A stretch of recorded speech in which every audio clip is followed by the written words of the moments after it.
Olá! A obesidade infantil afeta 3,1 milhões de crianças menores de 10 anos no Brasil. Os dados são do Ministério da Saúde. Para trazer esclarecimentos sobre o tema, conversamos hoje no Vitalidade com o endocrinologista Matheus Augusto dos Reis. Doutorando em endocrinologia pela URGS, ele também é professor de medicina aqui da Universidade Fevale. Matheus, seja bem-vindo novamente aqui no estúdio da TV Câmara. Hoje falando sobre obesidade infantil e as consequências, então, que isso tem na saúde dos nossos pequenos.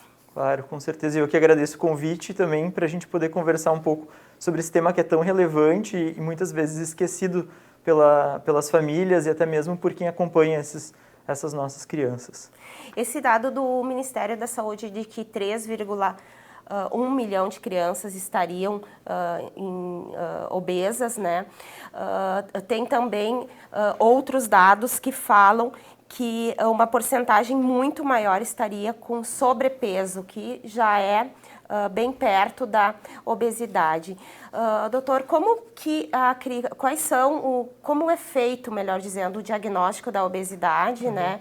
E que critérios são utilizados assim para dizer se uma criança ela está com peso normal, se ela está com sobrepeso ou também se ela já está obesa?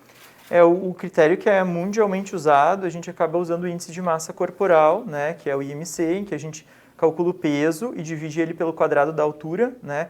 Só que para as crianças a gente tem uma especificidade, porque para as crianças e adolescentes, assim como no desenvolvimento e crescimento, a gente acompanha isso por tabelas e curvas, né, de percentis, que a gente calcula a média, os desvios padrões e vê se ela está dentro dessa média da curva de crescimento e desenvolvimento. Para o IMC é a mesma coisa, então a gente corrige o IMC para o sexo e para a idade, né, e coloca ele nessas curvas para ver se a criança está dentro dos percentis para a sua idade e para o seu sexo. Então, é importante que essas crianças sejam acompanhadas por profissionais da saúde, tanto na atenção básica quanto a nível convênio particular, para que coloque eles nessas curvas e se tenha esse entendimento, porque visualmente, às vezes, e isso se nota, que os pais não têm uma percepção de que seus filhos, às vezes, estão obesos. E quando a gente faz a avaliação dos dados populacionais aqui no Brasil, a gente vê que até os 2 anos, em torno de 27% das nossas crianças estão com excesso de peso, né? Dos 2 aos 4 anos, em torno de 15% a 17%, e dos 5 aos 6 anos, umas 27% também estão com excesso de peso, sendo que 5% delas, desses 27%, têm obesidade grave, né? E muitas vezes as famílias não notam isso, e quando elas vão em consulta e a gente coloca nas curvas e demonstra, elas às vezes até ficam meio assustadas, porque a gente tem aquela coisa cultural de que criança saudável é criança cheinha, criança gordinha, né? Então, isso tem caído um pouco por terra, e até um cuidado que a gente tem que ter também em relação a isso. Você falou ali de um índice que é bem grande em crianças com 2 anos, né? Nós já falamos aqui no programa sobre a importância da alimentação, por exemplo, nos primeiros 1000 dias de vida, né? Da amamentação exclusiva até os 6 meses e da continuada até os 2 anos, e quais os alimentos proibidos, então, né? Quais cuidados você acredita que os pais, os cuidadores, né, as babás, nas escolas a gente sabe que é obrigatório a presença de um nutricionista para a formulação dos cardápios, né? Mas cabe aos pais também, na hora do lanche, né, organizar a merenda do filho. Então, que cuidados você daria, né? E quando esses cuidados têm que começar? Claro.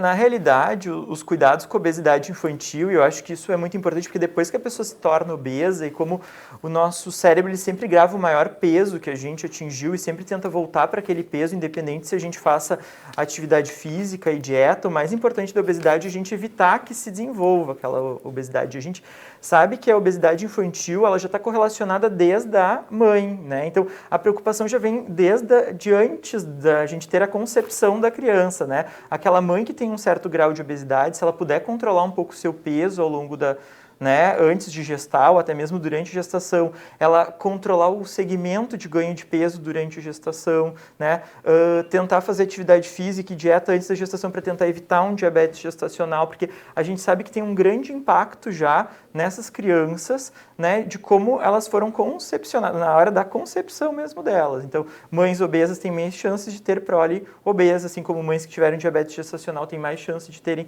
crianças obesas. Então, o cuidado já começa ali, né? Depois, como tu disseste, a segunda preocupação, isso em termos de saúde populacional que a gente tem, é de garantir o aleitamento materno exclusivo, né, até os 6 meses de idade, né, e dos 6 meses aos 2 anos tentar estimular o aleitamento materno ainda continuado, né. Claro que tem mães que não conseguem amamentar por N fatores, até mesmo, né, não ter uma produção adequada de leite, mas naquelas que conseguem produzir leite adequadamente, tentar estimular, né, durante esse período. Depois disso, a gente tem que cuidar com a introdução alimentar, que daí é o próximo passo, né? Porque a gente tem um alto consumo de alimentos ultraprocessados, né? E se a gente for ver pelos nossos dados do IBGE e o gasto das famílias, em torno de 30% a 40% dos gastos das famílias é com carboidratos de absorção rápida, é com arroz, massa, pão, bolo, batata. E frutas e verduras é 2%, né? E a gente sabe que a introdução alimentar ela é muito importante, porque é justamente naquele período que a criança está criando os seus hábitos. Então, a gente tem que começar desde aquela etapa já a introduzir frutas, verduras, né, de preferência delas de forma isolada, né, para a criança perceber o sabor de cada uma delas, né. E se num primeiro momento a criança não gostar de determinado alimento, né, a gente ir estimulando, porque a gente sabe que a gente tem que testar umas 8 a 10 vezes determinado alimento para de fato a gente dizer que a gente não gosta daquele tipo de alimento. Então, a preocupação ela já vem desde aí, a gente tentando cada vez usar menos ultraprocessados e alimentos processados, né? E mais para o descasque mais e desembrulhe menos, mas desde a infância, desde cedo, né? E qual a importância da atividade física nesse contexto? A atividade física ela também é muito importante, né? Uma coisa que a gente viu agora com a pandemia, né, é que aumentou ainda mais o tempo de tela, né? E talvez a pandemia complicou um pouco porque as aulas se tornaram online, então a gente justamente tenta tirar as crianças diante da tela para elas brincarem mais, e a pandemia obrigou elas a irem para frente da tela, né? Mas o sedentarismo, e na criança a gente mede isso por tempo de tela, por tempo que a criança fica exposta a tablets, smartphones e computadores, enfim, o ideal até os 2 anos de idade é que elas não tenham contato e depois dos 2 aos 4 anos seja no máximo 1 hora por dia e depois dos 4 anos, 2 horas no máximo por dia de tempo de tela. E a gente sabe que o tempo de tela ele se correlaciona diretamente com o desenvolvimento de obesidade, né? E o objetivo justamente é tirar as crianças diante da tela e estimular elas a brincar, né? Criança, na realidade, tem que brincar. Então, dos primeiros anos de vida, ali no primeiro e segundo ano, que a gente tem que estimular mesmo é a criança engatinhar, né? Aquelas atividades, a gente não vai estar colocando uma criança numa ginástica, por exemplo, logo cedo, mas que ela se exercite, que ela exerça, né, a sua brincadeira, né? E claro, assim que ela vai, daí depende da faixa etária, a gente vai estimulando elas à prática de atividade física, né? Mas o próprio ato de brincar, de pular corda, jogar bola, né? Coisas que infelizmente na atualidade às vezes andam esquecidas, né? E lembrar sempre que esse estímulo ele parte dos pais. A gente não tem que esperar que as crianças, né? O pai tem que estimular, o pai tem que dar o exemplo, né? E o pai tem que brincar com a criança. Hoje é muito comum também, quando a gente sai, a gente vê os adultos mexendo nos tablets, smartphones e as crianças sozinhas rondando, ou até mesmo a família inteira mexendo no celular, né? Então, os pais, eles têm que dar o exemplo, né, para essas crianças. Isso é muito importante também. Falando da questão da pandemia, e também você falou anteriormente que a preocupação com a obesidade já começa, né, com a própria alimentação dos pais e da mãe, antes até da gestação. Como o comer emocional, porque eu acredito que a pandemia também tem aumentado os índices de ansiedade, como a gente já abordou em outros programas aqui do Vitalidade, né? Então, como o comer emocional ele tem afetado também o índice da obesidade? O comer emocional ele é muito importante para a obesidade, ele é um dos grandes componentes, né? A gente tem grandes marcos ao longo da vida que levam ao ganho de peso, né? E com a pandemia a gente notou que a grande parcela da população, quando se vê diante, né, dessa crise que a gente teve e que gera um desequilíbrio emocional, acaba descontando na comida, né? A gente tem, às vezes, até um perfil de pacientes que, quando estão sob situação de estresse, elas comem menos, né? E até acabam perdendo peso, mas o habitual é a pessoa comer mais, descontar né, na comida e criar uma recompensa com a comida, né? E isso a gente tem que cuidar para não criar desde a infância, né? Então, a criança foi bem na escola, talvez em vez de, vou pagar para ela um fast food, talvez tentar presentear ela de outra forma, presentear ela com passeio, presentear ela com uma bola, presentear ela com alguma coisa que até pode estimular ela a fazer mais atividade física ou até mesmo uma atividade cultural, um livro, mas não criar uma direta relação com a comida, né? Isso que tu trazes do comer emocional, que também é muito importante, é que a gente não tem que brigar com a criança pela comida na hora dela estar se alimentando, né? Na hora da mesa, na hora da alimentação, não é a hora de tentar mudar o estilo da criança, porque isso pode gerar até certos transtornos nela, né? Então, o ideal em relação à alimentação é combinar isso antes da mesa e, em vez de proibir os alimentos, tentar estimular ela a comer aquilo que ela deve comer. Então, falar de outra forma, né? Não, você não deve comer isso. Tentar mostrar de outra forma. Olha que legal, talvez você vai gostar deste tipo de alimento. Então, acho que a abordagem também ela é muito importante, justamente porque isso vai criando vínculos emocionais da criança em relação à alimentação e traz esse contexto aí do comer emocional e as vivências que a criança traz desde a infância com o ato de comer, tanto como uma recompensa, quanto também para acabar controlando aí suas emoções, um possível controle das emoções através da comida.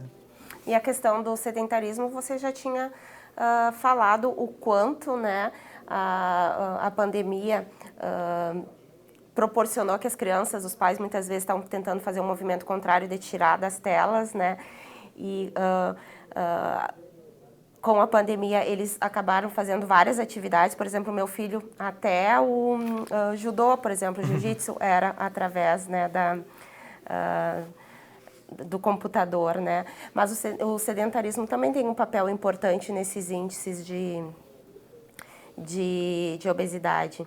Claro, com certeza, né? Aqui quando a gente fala em obesidade, a obesidade ela é uma doença multifatorial em todas as idades. Então, a gente tem tanto o cunho emocional, que é muito importante, a gente tá de bem consigo mesmo, né? A outro ponto muito importante é em relação à alimentação e o outro ponto muito importante é em relação ao sedentarismo e à atividade física em si. Então, esses três componentes, eles têm que andar juntos. Então, é muito importante que desde pequenos a gente incentive essas crianças a deixarem um pouco as telas, essa briga é eterna, né? E isso já é de muito tempo, na época que eu estava na faculdade, isso era lá em 2012, 2013, eu já participava. E não é fácil, né? Não é um processo fácil. Não é um processo fácil, E isso há muito tempo a gente tenta tirar, e além da tela, né? Da criança assistir muita televisão, a gente ainda tem a mídia e o marketing que tem por trás das telas, né? Que eu até ia comentar que na minha época de faculdade, ali em 2012, a gente fez um projeto que era para analisar as propagandas mesmo da televisão, né? E o que eles traziam de informação. E em torno de 60% a 70% era relacionado ao público infantil, e quando a gente avaliava isso, a gente via que era alimentos, e muitas vezes alimentos que ditos saudáveis, como achocolatados, né? Cereais, mas a gente sabe que atrás do achocolatado, dos cereais, tem muito açúcar, né? E aquilo é vendido para a criança e desde pequena ela já vai criando essa mentalidade e que mostra que aquilo faz bem, que aquilo faz crescer, então, né? E não é um alimento tão saudável assim. Então, a gente tem a mídia também por trás das telas, né? Então, uma vantagem de tirá-las de frente da frente da tela. Além dos superprocessados, multiprocessados, né? O açúcar também pode se tornar um vilão. Isso, o açúcar e os próprios ultraprocessados, como tu falaste, porque os ultraprocessados, eles trazem uma palatabilidade melhor, né? Então, a pessoa fica meio que viciada, entre aspas, e é a mesma coisa que traz o açúcar, né? Ele traz uma sensação de bem-estar em determinadas pessoas, e até mesmo às vezes as pessoas quando têm aquele hábito de comer alimentos com açúcar todos os dias, se elas ficam num dia determinado não comem uma sobremesa, às vezes tem gente que até refere dor de cabeça ou tem alguma queixa associada, né? Então a pessoa cria uma certa dependência, que se pode falar, a essa alimentação rica em açúcares ou até mesmo os ultraprocessados aí em si, né? E que consequências a obesidade pode trazer para a vida das crianças, né? Ou seja, com que outras doenças ela poderia estar associada? Isso é um dos grandes mitos que às vezes as pessoas acham que a criança ser obesa ela não vai ter problemas de saúde. Não é um problema, né, a criança ter o aumento de peso, mas a gente sabe o grande impacto que isso traz. Tanto porque a gente sabe que 80% das crianças obesas elas vão se tornar adultos obesos, né? Então, essa história de 80% se tornar adulto, mas hoje em dia a gente já vê cada vez mais cedo as complicações da obesidade se desenvolvendo, né? A gente vê, às vezes, criança e adolescentes de 13 e 14 anos já tendo diabetes tipo 2, que é o diabetes que os adultos desenvolviam, né? E, claro, as complicações associadas são as mesmas que podem acontecer na fase adulta, entre elas o diabetes, a hipertensão, o aumento dos níveis de colesterol, né? A gordura no fígado, que é a esteatose hepática, que é uma doença muito comum nos dias atuais por conta do aumento da obesidade. Então, toda essa evolução desde da criança obesa tendo 80% de chance de se tornar um adulto obeso e tudo isso ao longo da vida, né, trazendo esses impactos dessas doenças que envolvem a obesidade. Mas à frente, a apneia do sono e até mesmo na fase adulta, aumentando o risco cardiovascular desses indivíduos e aumentando o risco de infarto, AVC. Então, todo esse contexto, ele inicia lá na infância e vai acompanhar esse indivíduo muitas vezes ao longo de sua vida, trazendo esse grande impacto aí. Em 2016 foi proclamada a década de ação das Nações Unidas sobre nutrição, que vai de 2016 até 2025, e o Brasil lidera as ações, né, em conjunto com outros governos para enfrentar os problemas decorrentes da má nutrição, que é também um problema, né, do povo brasileiro, principalmente para o excesso de peso. Antes a gente falava muito das preocupações, né, da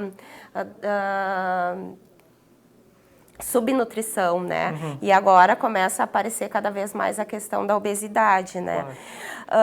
Principalmente em crianças menores de 5 anos, que foi alguns dados que você trouxe no início do programa. Que outras ações você acredita, assim, que poderiam ser fomentadas em termos de políticas públicas, né, para que esses índices diminuíssem um pouco? A gente viu 3,1 milhões de crianças obesas, 6,4 milhões com excesso de peso, né? Então, falta alguma coisa ou é mais um trabalho que tem que partir de dentro das famílias? Não, acho que falta sim, é bem isso que tu comentou. Esse contexto é insegurança alimentar, na realidade. A insegurança alimentar ela pode ser tanto a obesidade quanto a fome. Então, isso a gente via muito nos tempos passados, né? As crianças subnutridas, desnutridas, e por elas serem obesas não quer dizer que elas estão adequadamente nutridas. A gente, às vezes, pega bebês obesos e, na realidade, eles são anêmicos, porque é uma família que não tem acesso a carne, não tem acesso a verduras, e eles acabam dando muito mingau, muita farinha de aveia, e a criança não tem, de fato, os nutrientes, né? Então, acho que isso é uma preocupação que tem que vir do governo mesmo, e acho que até mesmo esse ano o Ministério da Saúde começou agora com um programa de obesidade infantil, que isso tem que começar nas próprias escolas, e as professoras abordarem isso nas turmas, a gente educar a população, né, sobre a obesidade infantil. A população tem que ter mais informação, acho que começa pela informação mesmo, porque a partir do momento que a gente não detecta a obesidade, a gente não vai conseguir tratar ela, e se a família está entendendo aquele peso da criança como normal, não tem como a gente agir dessa forma. Então, eu acho que a gente tem que começar na unidade básica de saúde, as crianças tendo acesso, isso em termos populacional, à avaliação pediátrica, que se coloca nas curvas e se constate, né? Ter acesso a uma comida de qualidade também, né? Porque hoje em dia é muito mais barato a gente comprar uma massa, um pão, um bolo, bolachas, né? Bolacha salgada ou recheada, do que comprar uma fruta, uma verdura, né? E também um ponto que tem sido feito em outros países é a taxação dos alimentos, né, ricos em açúcar e esses ultraprocessados, justamente para aumentar o custo dessa alimentação e tentar, né, fazer com que a população não tenha tanto acesso, diminuir a acessibilidade nos alimentos que não são tão saudáveis. Então, tem alguns países que já têm feito essa taxação para impedir um pouco, né, e evitar aí o consumo dos alimentos com bastante açúcar e esses ultraprocessados. Há um tempo atrás estava sendo bastante discutido a questão dos bares dentro das escolas, né, e o tipo de alimentos que eles disponibilizavam para ser comprados daí pelos estudantes, né, não as merendas oferecidas pela instituição, né, de se evitar um pouco esse tipo de salgadinho, bolacha recheada, né, e outros alimentos ricos em gordura também, e outros açúcares, e tentar oferecer. Às vezes a pessoa também pensa, não estou tomando um refrigerante, mas estou tomando um suco de caixinha, né?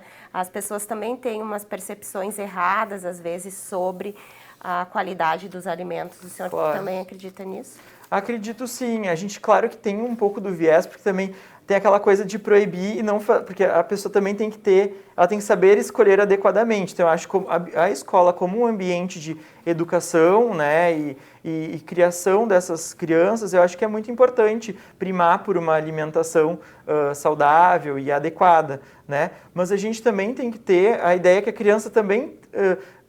porque depois ela sai da escola e ela vai estar exposta ao mundo de opções. Então, né, a gente tem que, ela vai ter que saber escolher. Então, embora na escola, sim, eu acho que seja interessante as cantinas terem opções saudáveis e a gente ter uma orientação, né, nutricional, inclusive essas crianças terem aula com o nutricionista e as professoras abordarem esses temas em sala de aula, mas também a gente transpor isso para a vida real também, e daí o papel dos pais, né, de até mesmo muitas vezes fazerem com que a criança faça parte da sua escolha alimentar, né, e também se sirva, porque eu canso de ver às vezes adolescentes de 15, 16, 17 anos que quem serve ainda eles são os pais, então não são eles que escolhem e determinam a quantidade e o que eles vão comer, né? Então, isso também mostra essa importância da criança se envolver com a comida, né? A criança fazer parte do processo, levar junto a criança no mercado, mostrar para ela quais os melhores alimentos